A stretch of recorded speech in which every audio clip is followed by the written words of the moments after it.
Mas, por exemplo, quando você falou da França, de pagar passagem, a gente vive num município onde a passagem é a mais cara da América Latina.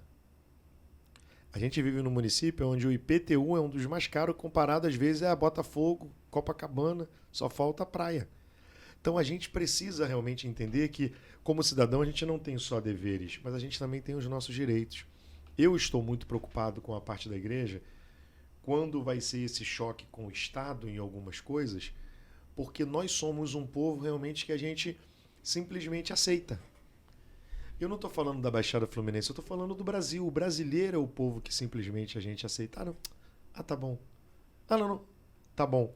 Aí surge alguns homens assim no cenário, como Edir Macedo, que vai quebrando esses paradigmas, alguns Enéas da vida, alguns Alessandros da vida, que vai fazendo um trabalho diferenciado com relação à instituição, que de repente naquele momento ali vai ser visto até mesmo como louco. Mas é a história que é o fiador, o tempo é o fiador da visão daquilo que Deus nos entrega, né? A gente está vivendo agora como igreja uma discussão que está criando uma polêmica muito grande na internet sobre o banheiro trans. O banheiro trans, ele quer continuar com o banheiro masculino, o banheiro feminino acaba e vira trans. Se o banheiro tiver um local só, onde só entre uma pessoa, tudo bem. Mas se tiver dois, três que tem aqueles banheiros igual de shopping, igual da própria igreja Nazareno que a gente entra e dá para entrar mais pessoas, como é que faz? Uma mulher, uma menina de 17 anos com um homem de 1,80 que se considera um transexual, nada contra isso, né? Acho que tem que ser tratado, mas essa lei pega todos os banheiros públicos. Aí a grande pergunta é, banheiro de igreja é público ou é privado? Se a igreja estiver aberta, pastor, hoje eu estava lá de manhã e eu vi policial entrando, colocando as coisas lá dentro, eu vejo a pessoa que está passando entrando para poder beber uma água, a igreja está aberta, a igreja, o banheiro é público. Imagina, dentro de uma igreja, banheiro transexual. O que eu acho que as leis que estão sendo feitas escondido alguns detalhes para poder realmente afrontar o conceito que, na minha visão, o conceito Deus permanece dentro do local por causa da base igreja. Assim como a base igreja está em cima da base família. Então, quando começa a mexer com essas bases, aonde a gente vai parar?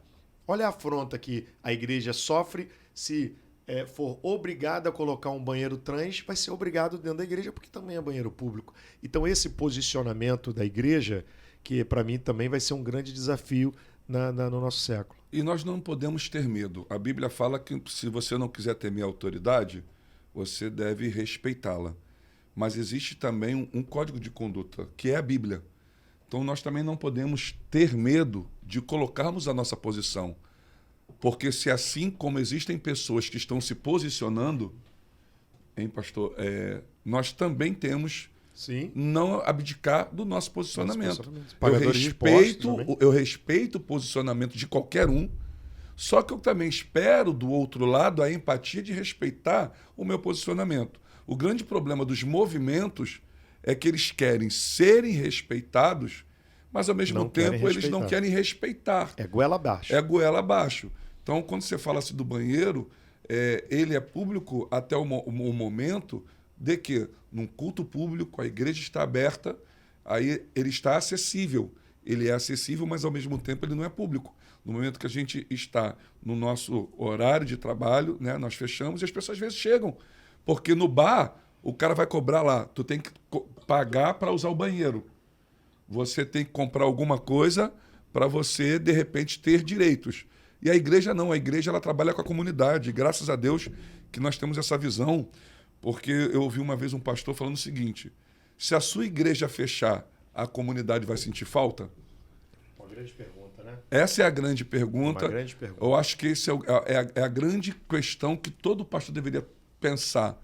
Qual é a relevância da minha igreja? Eu não falo de tamanho, não, eu não falo de lugar. Relevância. Por quê? Essa questão de respeitar, eu conheci um pastor Sami. Ele é médico. Quando estourou a Primavera Árabe no Egito, em 2012, se não me falha a memória, e houve uma tomada, houve uma revolução e milhares de pessoas morreram, é um país predominante mesmo muçulmano, né, o Islã, e eles queriam comprar um lugar para fazer uma igreja e o único lugar que o governo cedeu foi no lixão. E eles fizeram uma igreja dentro de uma caverna, é um buraco no meio da pedra, no meio de um lixão.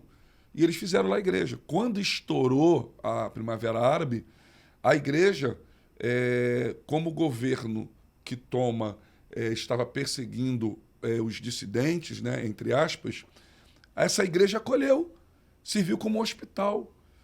E automaticamente, com o desenrolar do tempo, quando as coisas foram começando a se acertar, a igreja ela acabou se tornando um referencial, mesmo num país com uma outra religião, mas as próprias autoridades falam assim, nós temos que respeitar, porque independente da religião que eles têm, eles acolheram os nossos irmãos, porque aí não tem uma questão de quem você é e quem eu sou. Nós somos irmãos. Isso aí. Nós somos egípcios.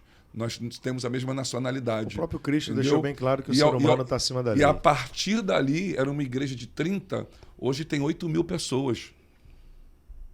Só que, há 6 ou 7 meses atrás, pelo posicionamento do pastor, mandaram prender ele. Igual Atos capítulo 12. Mandaram prender. E o que a igreja fez? Vamos orar. Vamos orar. E a comoção pública, o movimento de pessoas cristãs e não cristãs, pelo testemunho. Não, e pela importância da localidade, a relevância do trabalho feito, independente para quem é. Aí a gente vê, né, o papel da igreja de ser sal, de ser luz, e mais do que isso, de saber acolher, né, que é o desafio. Saber acolher, bem acolhido. Tem igrejas que fazem trabalhos muito bons, né, com aqueles à margem, com os esquecidos, com aqueles que, de repente, não são tão valorizados assim. Então, desculpe ter tomado muito tempo, mas quando o pastor Sidemar mesmo fala, vai chegar um tempo, né, que a igreja ela vai ter que se posicionar. A rota de colisão, ela é... Eu vou fazer casamento de inevitável. quem? De quem que eu vou fazer casamento?